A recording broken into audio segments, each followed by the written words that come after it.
This is All India Radio, Shillong, the Northeast News Bulletin read by Miranda Blah. As a number of COVID cases are on the rise, we appeal our listeners not to lower the guard, follow all the precautions, and all those above 45 who have taken the first dose of COVID-19 vaccine to get vaccinated with second dose at the scheduled time. Stay safe and protected by following these 3 simple steps. Wear a face mask, maintain 2 gaz ki दूरी for social distancing, and focus on hand and face hygiene. And now the news in detail. In Meghalaya, the state government has decided to extend the lockdown in East Khasi Hills district till 5 a.m. of June 7th. After the review meeting yesterday, Deputy Chief Minister Preston Timsong said that containment measures in other districts of the state will be further extended from the 31st of this month until further orders. Inter-district movement to and from East Khasi Hills is restricted. Construction workers are also allowed to work in construction sites from the 31st of this month, but the workers should stay at the construction site. The state government has also allowed the reopening of international export, and the deputy commissioners will work out the detailed instructions. The Nagaland Government has extended the statewide total lockdown with existing guidelines till the 11th of June. The state has been under lockdown since the 14th of this month. Spokespersons and Minister Neba Kronu said that the State High-Powered Commission has decided to extend the statewide total lockdown after taking into account the medical advice and as per the feedbacks received from all the district's task forces. It was decided that 15% of the LADP fund earmarked for common pool activities and additional 10% will be kept aside for COVID-19 related expenditures. Ministers, advisors and MLAs will go to their respective districts to take stock of situations.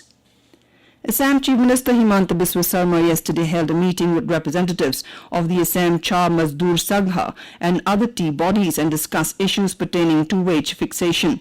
The meeting decided to hike the daily wage of tea workers by 38 rupees. With this hike, the tea workers in Brahmaputra Valley would get 205 rupees from the existing 167 rupees. Tea workers of Barak Valley would get 183 rupees from the existing 145 rupees.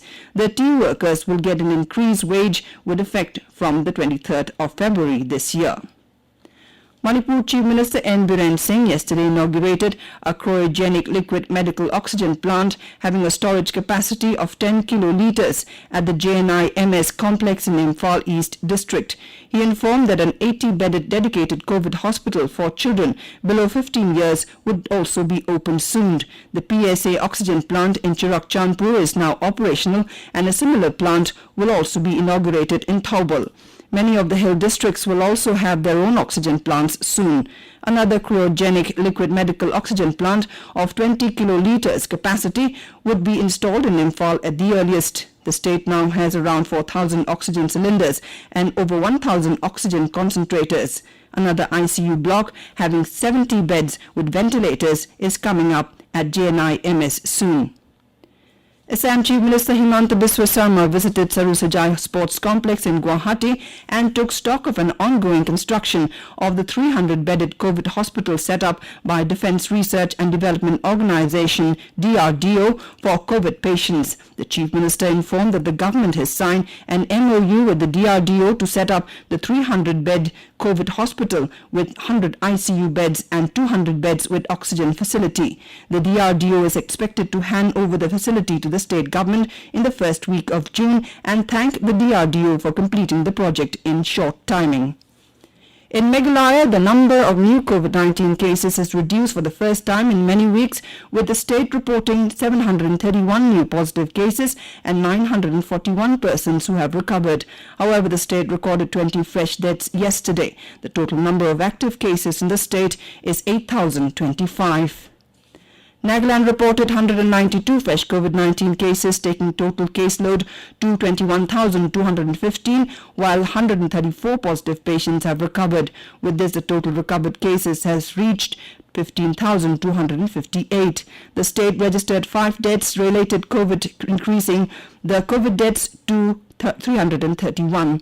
Currently, there are 4,930 active cases. So far, a total of 268,356 doses of COVID vaccine has been administered. In Manipur, 732 persons were confirmed as new COVID-19 positive cases, thus increasing the total active case to 7,602. On the other hand, 13 persons died to COVID-19, increasing the total fatality to 761. Meanwhile, 579 COVID-19 patients, including 472 patients in home isolation, were discharged. And with that, we end the Northeast News Bulletin, which came to you from the Shillong station of All India Radio. Have a nice day.